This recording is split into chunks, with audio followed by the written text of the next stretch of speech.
चला तर मंडळी, उन्हाळ्यात ना घरात कुठलीही भाजी नसली तरीही बोटं चाखत जेवण कराल असा झणझणीत गावरान बेत आपण करणार आहोत. नेहमीचं तेच तेच खाऊन कंटाळा आला असेल तर एकदा तुम्ही हे जरूर करून पहा. इथे माझ्याकडे ना या सुक्या तुऱ्या आहे, यापासूनच तुरीची डाळ तयार होते.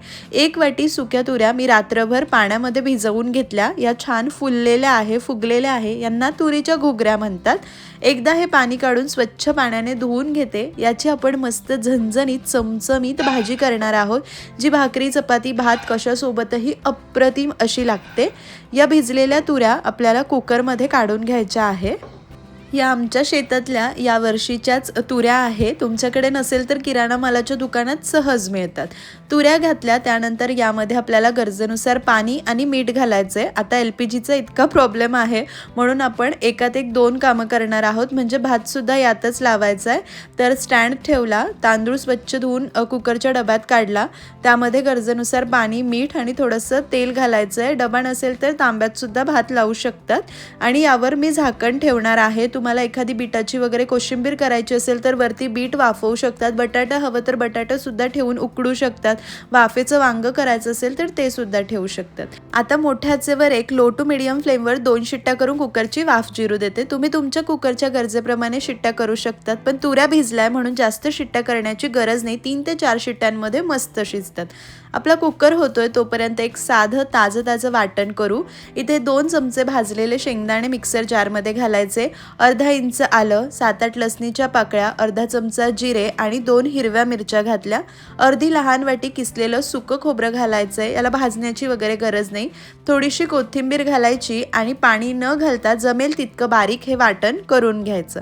तोपर्यंत इथे आपला कुकर झालाय, कुकरची वाफ सुद्धा जिरली आहे. तुऱ्या आणि भात कसा झालाय ते पाहूया. भात परफेक्ट असा आपला शिजलेला आहे, अगदी मऊसूत झालेला आहे आणि तुऱ्या सुद्धा परफेक्ट शिजलेल्या आहे. छान अशा दाबल्या की लगेच शिजताय. छोले वगैरे कसं आपण शिजवतो तितक्या शिजवायच्या. 3 शिट्ट्यांमध्ये आरामात होतात. एखादी तुरी शिजायला वेळ जास्त लागत असेल तर एखाद शिट्टी एक्स्ट्रा करू शकतात. चला आता भाजीला फोडणी करण्यासाठी कढई गरम करायला ठेवली. अंगणातनं ताजा कढीपत्ता तोडून घेतला. ताज्या कढीपत्त्याचा काय सुंदर सुगंध येतो ना. तेल इथे घेतलेला आहे, यामध्ये कांदा घालायचा आहे. त्याचसोबत आपल्याला कढीपत्ता घालायचा आहे आणि कांदा हलका गुलाबी होईपर्यंत परतायचा आहे. थोडासा हिंग सुद्धा मी घालते, म्हणजे भाजी चवीला छान लागते आणि पचायलाही हलकी जाते. कांदा हलका असा गुलाबी झाला, जास्त ब्राऊन वगैरे नाही करायचा. लगेच यामध्ये हे वाटण घालायचं. वाटण घालून व्यवस्थित एकजीव करायचं आणि वाटण लो फ्लेमवर व्यवस्थित परतून घ्यायचं तेल सुटेपर्यंत. कारण यामध्ये वापरलेलं खोबरं, आलं, लसूण, मिरची सगळं कच्चं आहे ना, त्यामुळे छान असं हे परतत असताना मध्ये मध्ये मिक्स करायचं, म्हणजे तळाला लागणार नाही. आणि गरज वाटली तर थोडंसं आपण पाणी सुद्धा घालू शकतो. एक 3-4 मिनटं परतल्यानंतर याला छान तेल सुटलं. आता थोडंसं पाणी घालून परत मिनिटभर परतते. त्यानंतर यामध्ये एक चिरलेला टोमॅटो घालायचा, पाव चमचा हळद आणि 1.5 चमचा मी आमचा घरगुती खानदेशी पद्धतीचा मसाला घालते. तुम्ही याऐवजी कोणताही महाराष्ट्रीयन पद्धतीचा साठवणुकीचा मसाला घालू शकतात. थोडीशी मी काश्मीरी मिरची पावडर सुद्धा घातली, कोथिंबीर घातली आणि तुऱ्या शिजलेलं जे पाणी आहे ना ते थोडंसं पाणी घालायचं आणि परत एक 2-3 मिनिटं किंवा तेल सुटेपर्यंत हा मसाला परतून घ्यायचा. अगदी सुंदर असा रंग आलेला आहे आणि छान हा मसाला परतून झाला. त्यानंतर यामध्ये शिजलेल्या तुऱ्या घालायच्या आहे. व्यवस्थित असं मिसळून घ्यायचं आणि आता गरजेनुसार पाणी घालायचं.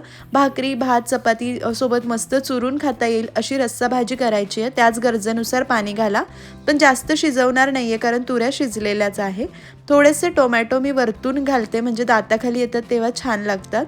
चवीनुसार मीठ घालायचं आहे आणि एकजीव करायचं. आता याला छान दणदणून अशी उकळी येऊ द्यायची आहे. भरपूर बारीक चिरलेली कोथिंबीर घालायची.